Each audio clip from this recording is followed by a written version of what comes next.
So I do just want to start out by thanking residents and staff. If you're also on this call, thank you for joining us for our second Resident Advisory Board meeting this evening. I wanted to start off with a quick introduction from the Fresno Housing staff presenting this meeting. So I'm Lyrica Yegum, and I am Fresno Housing Senior Policy Analyst. We also have Yolanda Kaiser with us, who's the manager of the Housing Choice Voucher Program, and she's presenting information on the administrative plan, which is specific to the Housing Choice Voucher Program. We also have, again, Spanish and American Sign Language translators present here as well. As stated in last meeting, I do want to note that this meeting is being recorded. I also wanted to note and emphasize that this meeting is strictly to discuss any changes in the agency plans that are displayed for public comment on our website. I had provided the link to the web page in the meeting invite, and I also provided you with a summary of changes to the plans if you received my email. We will not discuss any personal issues here, regarding wait lists, vouchers, landlords, etc. So please remember that this will be live and published on our website. So again, I advise you not to share any personal issues. Fresno Housing staff will first discuss any new potential changes to the plans, and then we will notify you when you can start asking questions. Please remain patient as we get through this presentation. And, presenting all the changes. Please use the raise your hand feature or *9 to raise your hand if you're calling from a phone. We will then call on you and unmute your mic so you can speak, but we may not be able to get all questions answered, and we may not be able to call on you for any comments if we run out of time. So if we don't, please feel free to drop your questions in the chat, and we will document them and post the answers on our agency plan website at a later date. So again, I don't want anybody to be frustrated if we can't get to you. Just make sure you either email me at agencyplans@fresnohousing.org or drop it in the chat.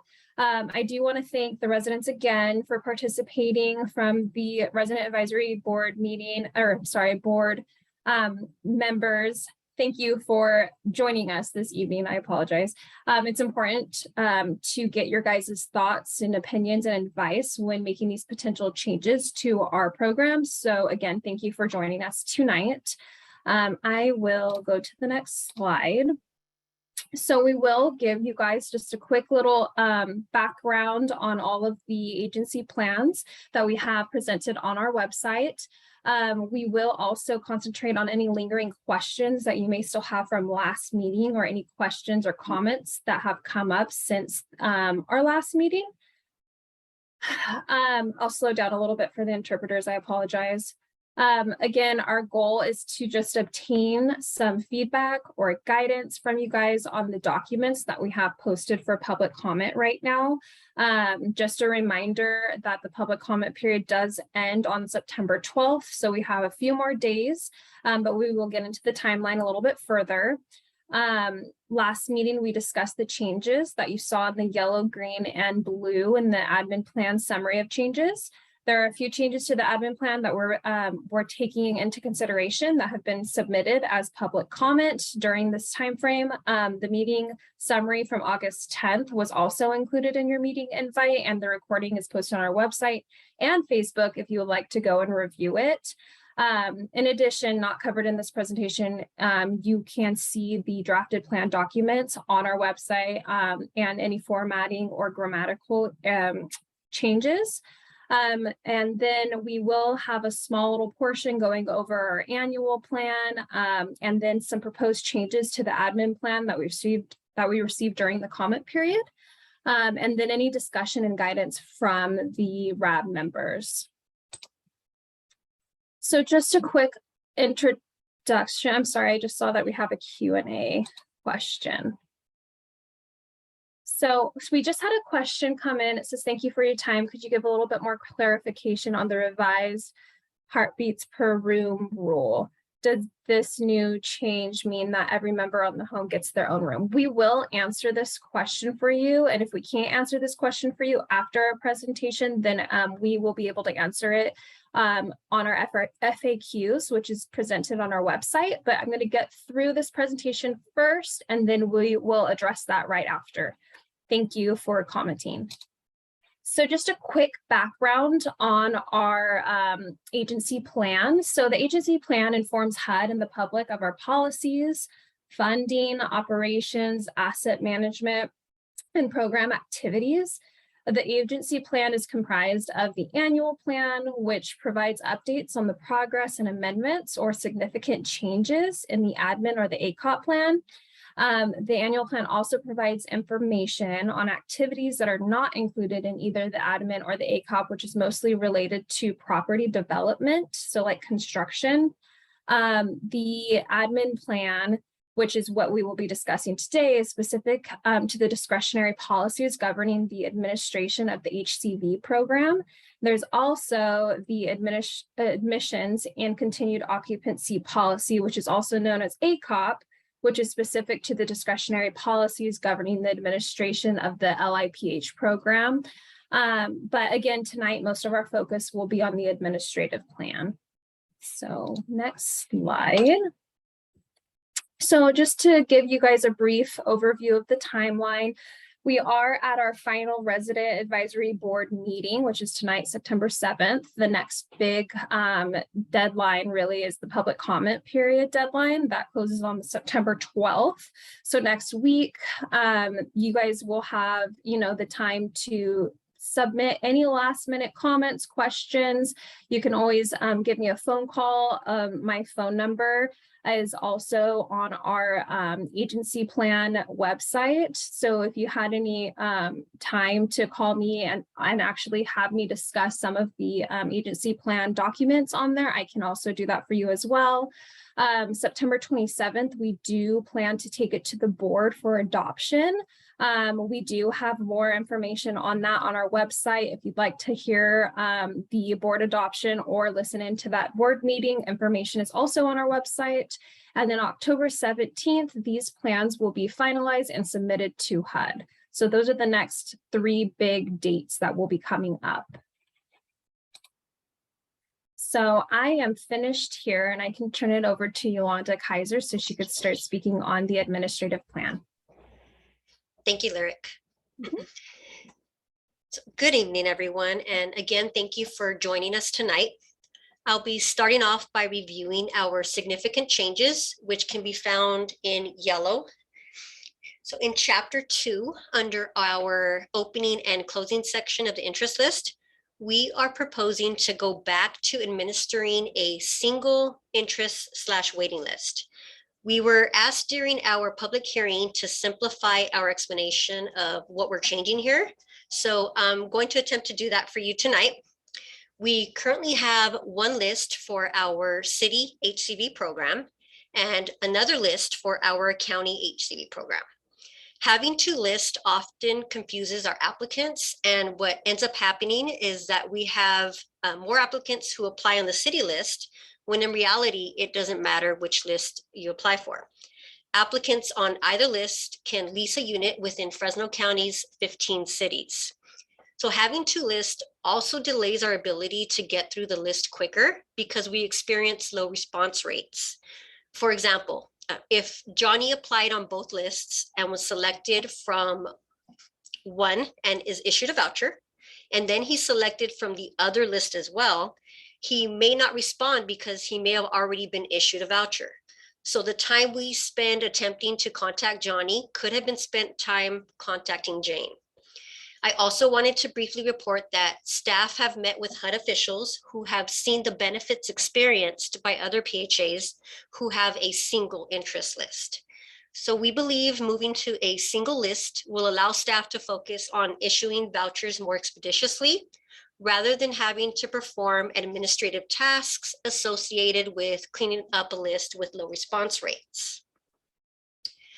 Moving on to section chapter 2 under public notices, we are adding a policy applicable to public notices for site-based and referral-based project-based vouchers. Currently, there is no language in the plan that addresses these types of public notices. So now the admin plan will clearly explain the criteria and referral process for these types of programs. In chapter 3.4, we extended the elderly or disabled person preference to include any family member who is a disabled person and meets both the HUD and Fresno housing definition as already specified in the preference category. The current policy applies only to households where the head of household, spouse, or co-head is elderly or disabled. Also in Chapter 3.4, we added a new preference applicable to applicant families with minor children under the age of 18 who meet HUD and Fresno's housing definition of a family member. We would like to clarify that minor children of live-in aides do not qualify the family for this preference. Also, minor foster children of the applicant household also do not qualify the family for this preference. Another significant change is found in Chapter 11, where we added a hold harmless clause to protect families whose payment standards were increased in accordance with our HUD waiver that is actually set to expire on December 31st of this year.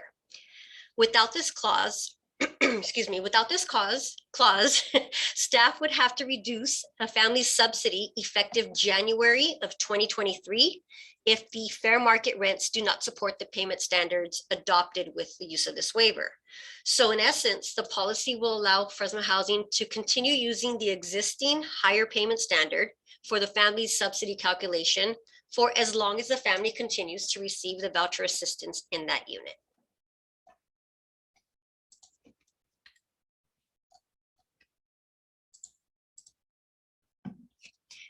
In Chapter 26, which speaks to our Veteran Affairs Supportive Housing Program, also known as VASH, we updated our policy to allow VASH applicants to qualify for housing under the 80% area median income limit.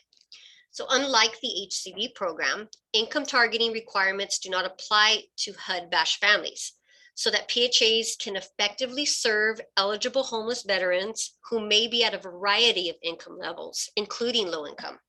So applying the 80% area median income limit will further expand the program to serve our veteran families. With regards to Chapter 23, we are adding a new chapter that will cover our HUD regulations and Fresno housing policies related to project-based voucher rental assistance demonstration conversions, also known as PBV RAD conversions. So there'll be a brand new entire chapter.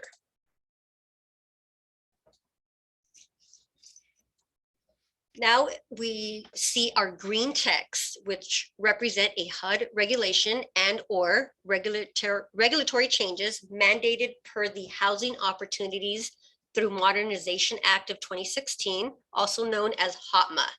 We would actually like to point out that there are no significant changes.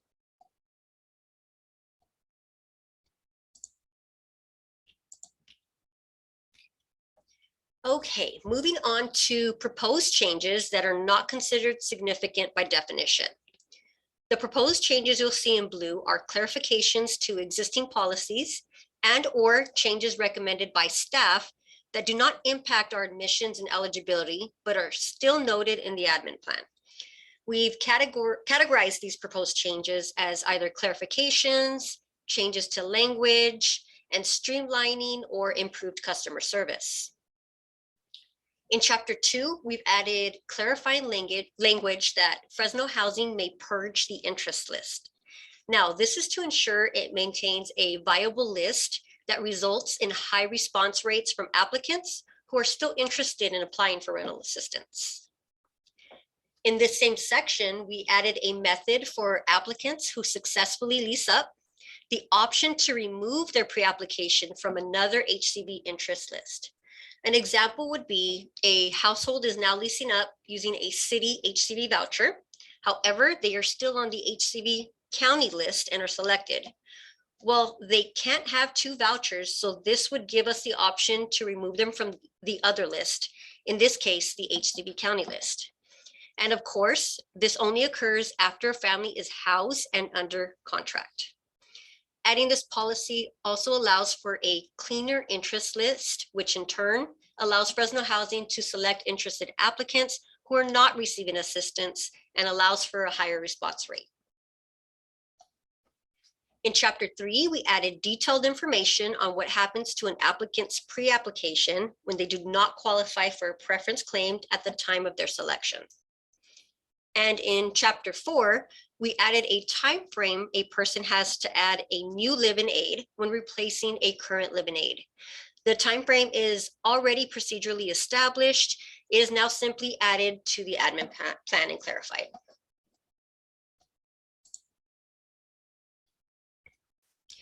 We did receive comment from HCD staff regarding the Violence Against Women's Act, also known as VAWA. Our quality assurance staff recently attended a VAWA training and took the time to make suggestions to the admin plan. The suggestions are already a practice. However, staff felt further clarification was needed in the plan. For example, when a client is denied admission for any reason, we provide VAWA forms 5380 and 5382 with their denial paperwork, but this wasn't explicitly listed. Also, when granting voucher extensions, it wasn't clearly identified that VAWA is an extenuating circumstance, which we will accept. Another suggestion was adding language to indicate to whom the hearing request should be addressed. And finally, when an informal hearing is occurring for terminating assistance and the family submits a VAWA claim prior to the date of the hearing must be placed on hold for further assessment as to whether or not the termination will occur.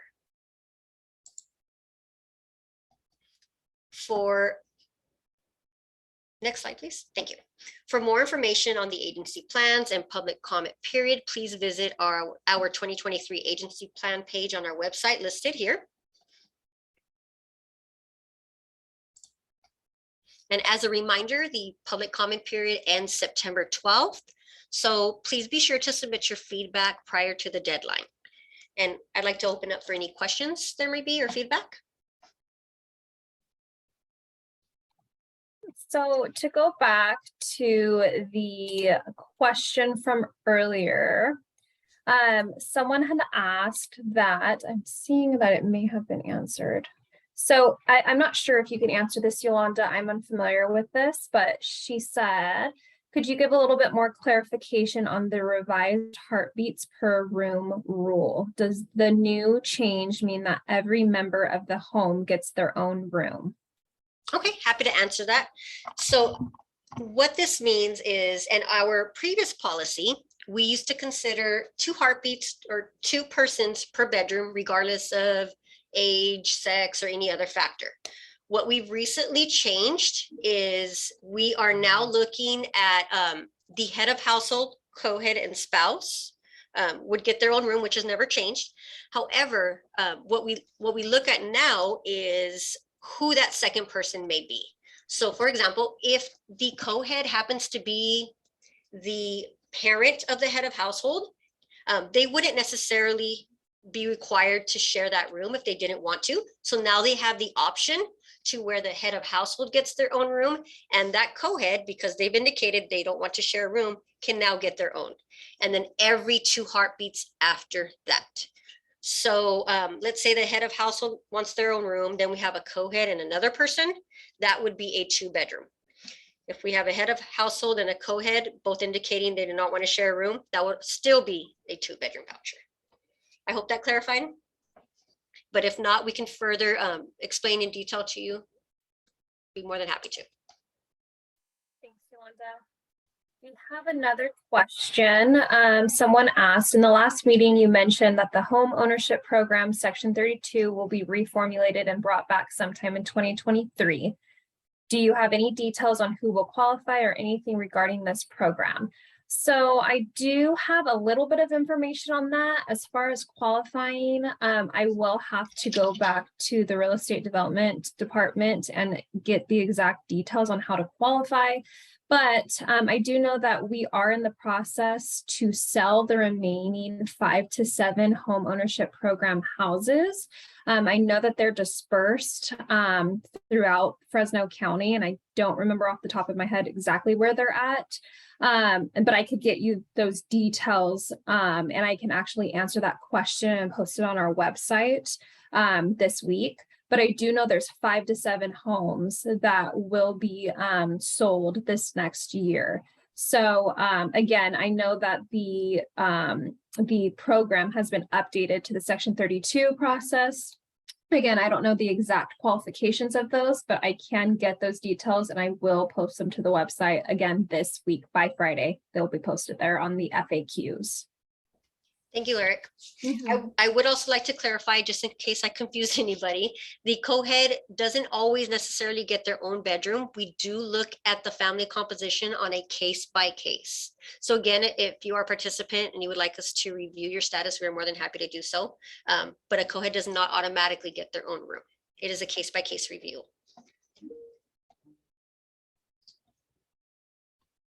I can go ahead and say thank you, Yolanda. I will go ahead and say if anyone would like to speak or ask a question, you guys can use the raise your hand feature so we can allow you to talk. If you are calling in on a mobile phone, you can press *9 and we will allow you to talk. So if there's any other questions, now is the time to ask.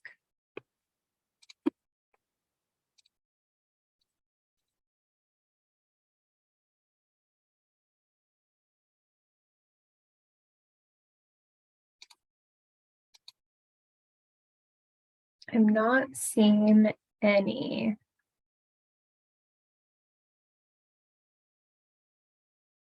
Okay, so if there aren't any other questions, again, I just want to reiterate that the questions that were asked today in this meeting will be posted, documented and posted on our FAQ document on our website. It's the same agency plan website that we had posted and emailed to you earlier this week. So if you guys have any questions regarding that whole process, again, you can reach out to me on my cell phone or via email, which is agencyplans@fresnohousing.org.